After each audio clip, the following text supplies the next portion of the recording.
Hi, my name's Elena Carrisforth and welcome to my video.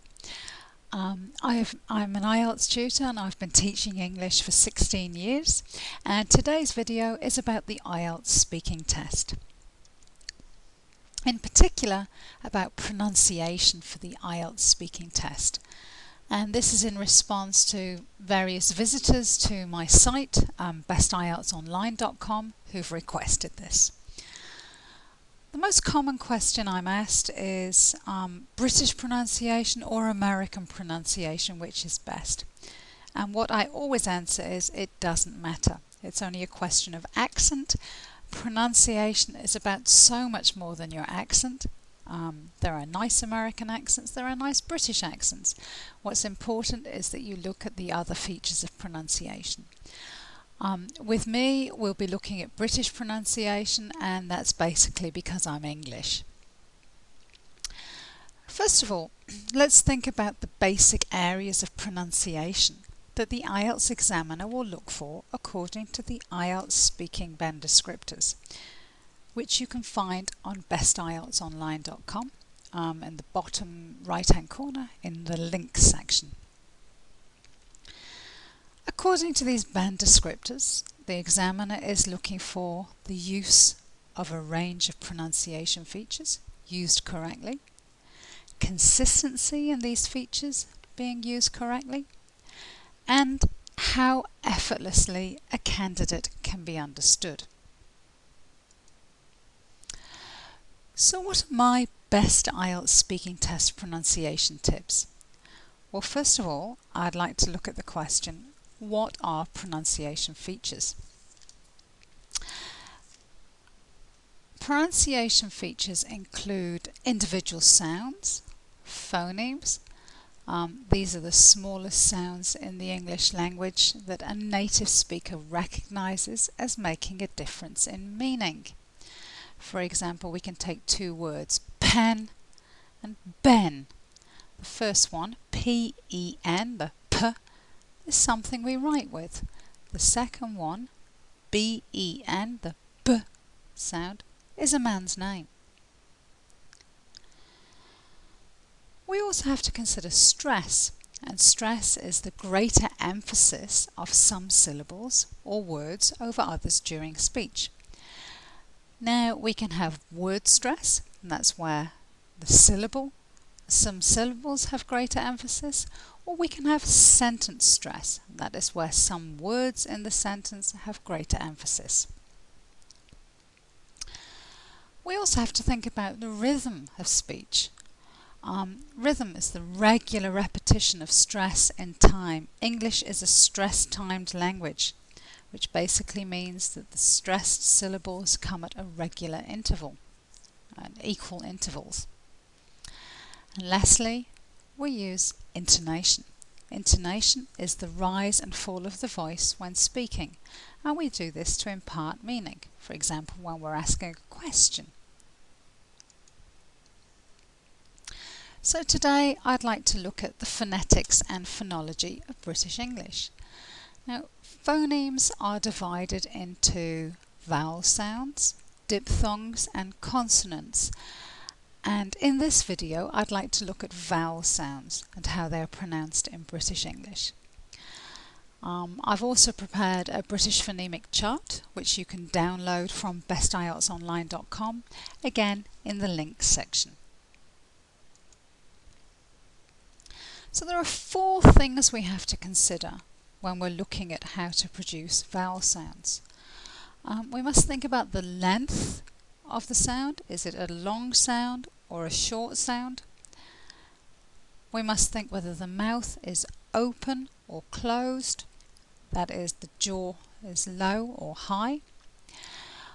We want to think about whether the lips are spread or rounded, and we also want to think about tongue position. Is it at the front of the mouth, at the center of the mouth, or the back of the mouth?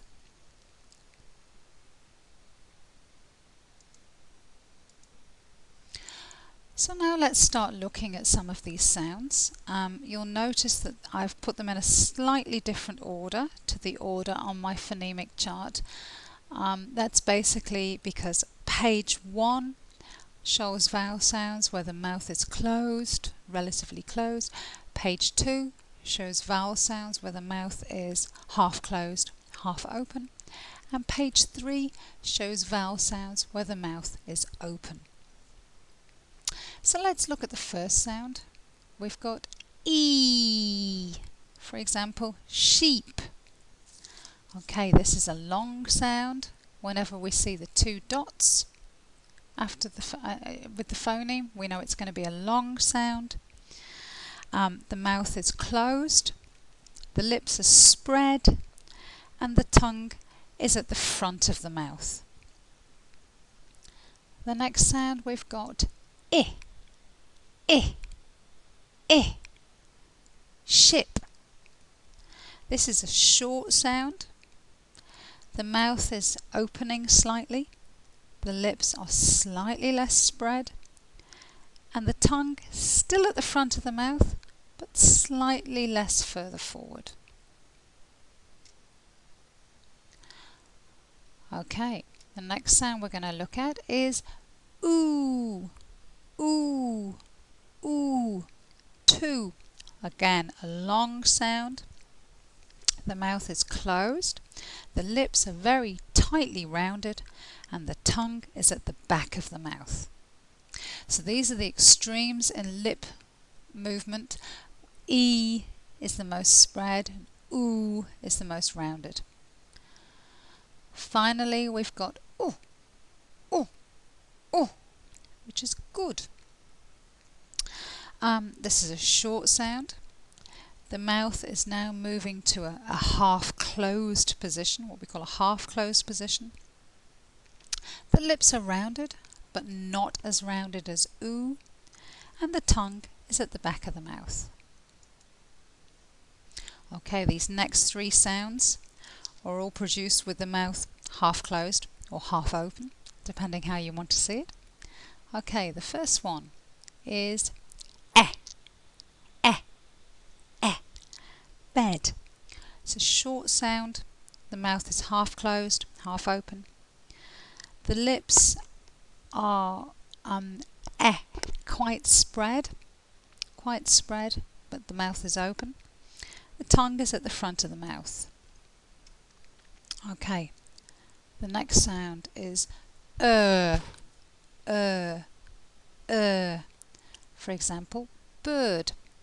It's a long sound. The mouth is half closed, half open. The lips are relatively spread but are becoming more rounded, and in quite a strange to look at. Think of what your mouth looks like when you're saying you don't like something. Sort of in that kind of look. And the tongue is in the centre of the mouth. Finally, we've got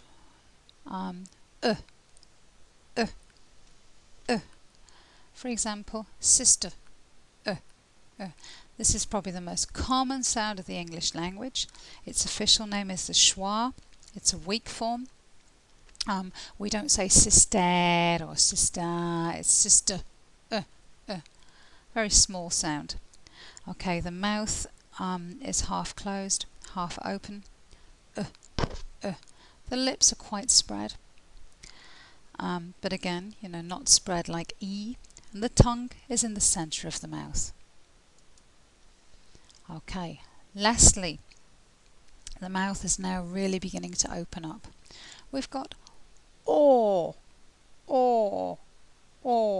for example, horse. Okay, this is a long sound. The mouth is now definitely more towards open. We'd say half open for this.